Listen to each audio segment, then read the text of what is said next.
आज की क्लास में आप सभी का स्वागत है। आज हम पढ़ेंगे साख नियंत्रण की विधियां या तकनीकें। देश का केंद्रीय बैंक साख नियंत्रण के उद्देश्य को ध्यान में रखकर साख नियंत्रण के अनेक तरीके अपनाता है। देश में साख नियंत्रण के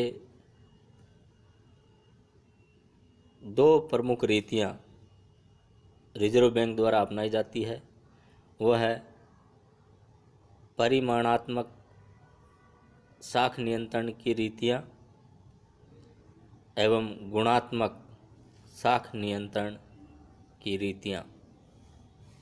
पहले हम पढ़ेंगे परिमाणात्मक विधियां या रीतियां। इसके अंतर्गत मुख्य विधियां इस प्रकार से है। पहला, बैंक दर, बैंक रेट। बैंक दर का तात्पर्य ब्याज की उस न्यूनतम दर से है जिस दर पर देश का केंद्रीय बैंक वहाँ के व्यापारिक बैंकों को प्रथम श्रेणी के बिलों एवं स्वीकृत प्रतिभूतियों पर ऋण देता है अथवा उन्हें पुनः भुनाने की सुविधा देता है। इसे केंद्रीय बैंक की बट्टा दर या कटौती दर भी कहते हैं। बैंक दर व बाजार दर में अंतर होता है। बाजार दर वह होती है जिस पर व्यापारिक गृह, बट्टा गृह तथा अन्य वित्तीय संस्थाएं स्वीकृत बिलों एवं प्रथम श्रेणी की प्रतिभूतियों के आधार पर ऋण एवं अग्रिम देती है, जबकि बैंक दर केंद्रीय बैंक की पुनः बट्टा दर है। बैंक दर व बाजार दर में घनिष्ठ संबंध है। बैंक दर में वृद्धि होने से बाजार दर भी बढ़ने लगती है, जबकि बैंक दर में कमी होने पर बाजार दर भी कम होने लगती है। बैंक दर बाजार दर से अधिक होती है क्योंकि केंद्रीय बैंक अंतिम ऋणदाता होता है। जब व्यापारिक बैंकों को अन्य स्रोतों से ऋण नहीं मिलता तो उन्हें केंद्रीय बैंक से ऋण लेना पड़ता है। केंद्रीय बैंक की ये दर बाजार दर से अधिक होती है। जब व्यापारी बैंकों को अधिक दर पर ऋण मिलता है तो वे अपनी ब्याज दरें बढ़ा देते हैं।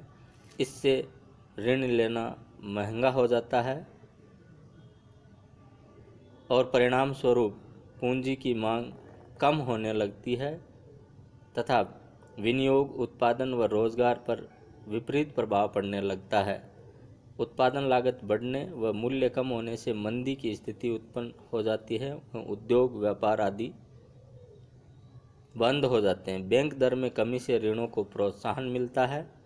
इससे विनियोग, उत्पादन, रोजगार आदि में वृद्धि होती है। बैंक दर में परिवर्तन के फलस्वरूप साख की मात्रा में होने वाले परिवर्तन को बैंक दर का सिद्धांत कहते हैं। साख नियंत्रण की दूसरी विधि है खुले बाजार की क्रियाएं।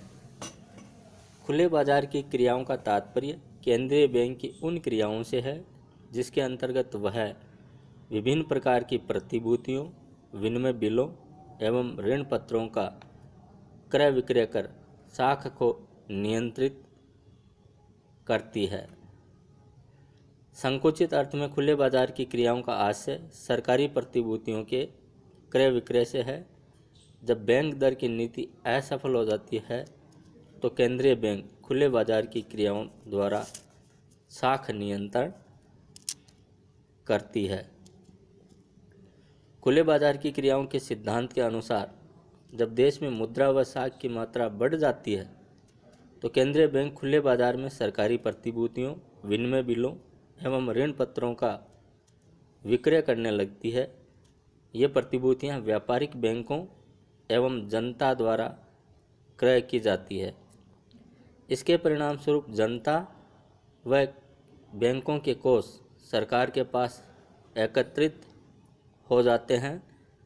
बैंकों के कोष कम होने से उनकी साख सृजन क्षमता कम हो जाती है। इसके विपरीत जब केंद्रीय बैंक साख का विस्तार करना चाहता है तो वह मुद्रा बाजार से प्रतिभूतियां क्रय करने लगता है। व्यापारिक बैंक व जनता इन प्रतिभूतियों को बेचती है। इससे जनता व बैंकों के पास धन आ जाता है और उनकी साख सृजन क्षमता बढ़ जाती है। अगला, नगद कोषानुपात में परिवर्तन। साख नियंत्रण की यह विधि भी बैंक के नगद कोष को प्रभावित करती है। प्रत्येक व्यापारिक बैंक को अपनी जमाओं का एक निश्चित प्रतिशत भाग नगद कोष के रूप में केंद्रीय बैंक के पास रखना पड़ता है। केंद्रीय बैंक इस राशि का उपयोग सदस्य बैंकों को ऋण देने, बिलों की कटौती करने आदि के लिए करता है। ये कोषानुपात केंद्रीय बैंक द्वारा निर्धारित किया जाता है। जब साख की मात्रा को कम करना होता है तो केंद्रीय बैंक इस अनुपात में वृद्धि कर देता है। परिणाम स्वरूप व्यापारिक बैंकों के नगद कोष कम हो जाते हैं और उनकी साख सृजन क्षमता घट जाती है। इसके विपरीत जब साख की मात्रा में वृद्धि करनी होती है तो केंद्रीय बैंक इस अनुपात को घटा देता है। फलस्वरूप व्यापारिक बैंकों के नगद कोष अधिक हो जाते हैं और वे अधिक मात्रा में साख का सृजन कर पाते हैं। अगला, तरल कोषानुपात में परिवर्तन। सभी व्यापारिक बैंकों को अपनी जमाओं का एक निश्चित प्रतिशत भाग तरल कोषों के रूप में रखना होता है।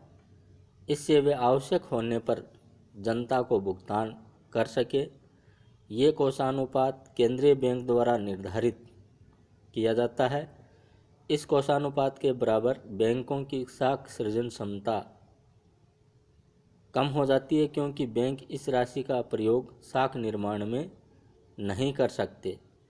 केंद्रीय बैंक इस तरल कोषानुपात में परिवर्तन कर साख की मात्रा को नियंत्रण करता है। जब इस कोषानुपात में वृद्धि कर दी जाती है तो व्यापारिक बैंकों के पास ऋण देने योग्य राशि कम हो जाती है, जिससे उनकी साख सृजन क्षमता कम हो जाती है। इसके विपरीत जब केंद्रीय बैंक इस अनुपात में कमी कर देता है तो व्यापारिक बैंकों के पास नगद कोष अधिक हो जाते हैं। फलस्वरूप उनकी साख सृजन क्षमता बढ़ जाती है। अब हम केंद्रीय बैंक की साख नियंत्रण की गुणात्मक विधियां या तकनीकें उनके बारे में अध्ययन करेंगे। गुणात्मक साख नियंत्रण का उद्देश्य किसी उद्योग विशेष या क्षेत्र विशेष के लिए साख की मात्रा को नियंत्रित करना है। इसे चयनात्मक साख नियंत्रण भी कह सकते हैं। हमारे देश में गुणात्मक साख नियंत्रण का भी उपयोग किया जाता है। इसकी प्रमुख विधियां इस प्रकार से है। चयनित साख नियंत्रण। गुणात्मक साख नियंत्रण की यह सबसे प्रमुख विधि है। इस विधि में केवल चयनित या विशेष क्षेत्रों के लिए ही साख को नियंत्रित किया जाता है। इससे संपूर्ण अर्थव्यवस्था पर प्रभाव नहीं पड़ता, बल्कि चयनित क्षेत्र ही प्रभावित होता है। इसके अंतर्गत निम्न विधियां प्रचलित है। विभिन्न ब्याज एवं कटौती दरें। चयनित साख नियंत्रण के लिए केंद्रीय बैंक विभिन्न क्षेत्रों के लिए अलग अलग ब्याज एवं कटौती दर निर्धारित करता है। जिन क्षेत्रों में साख का विस्तार करना होता है उनके लिए ब्याज एवं कटौती दर नीची रखी जाती है। इसके विपरीत जिन क्षेत्रों में साख के विस्तार को रोकना है उनके लिए ब्याज एवं कटौती की दर ऊंची रखी जाती है। अंतर निर्धारण। व्यापारिक बैंक वस्तुओं की जमानत पर ऋण देते हैं। सामान्य रूप से वस्तुओं के मूल्य एवं ऋण की राशि में 20% से 50% तक अंतर रखा जाता है। अर्थात बैंक अधिक मूल्य की वस्तुएं धरोहर के रूप में रखकर कम ऋण देते हैं। ऐसा करने का उद्देश्य ये होता है कि यदि वस्तु के मूल्य में कमी भी आ जाए तो बैंक को कोई हानि न हो। ये अंतर केंद्रीय बैंक द्वारा निर्धारित किया जाता है। आयात पूर्व जमा की व्यवस्था। आयातों को हतोत्साहित अर्थात कम करने के उद्देश्य से केंद्रीय बैंक ये व्यवस्था करता है कि आयात लाइसेंस के लिए आवेदन पत्र देते समय ही आयात मूल्य का एक निश्चित भाग केंद्रीय बैंक अथवा अन्य अधिकृत बैंक के पास जमा करवाना पड़ता है। बैंक इस जमा राशि पर ब्याज नहीं देता है। इस प्रकार साख को नियंत्रित करने का प्रयास करता है। इसके अलावा केंद्रीय बैंक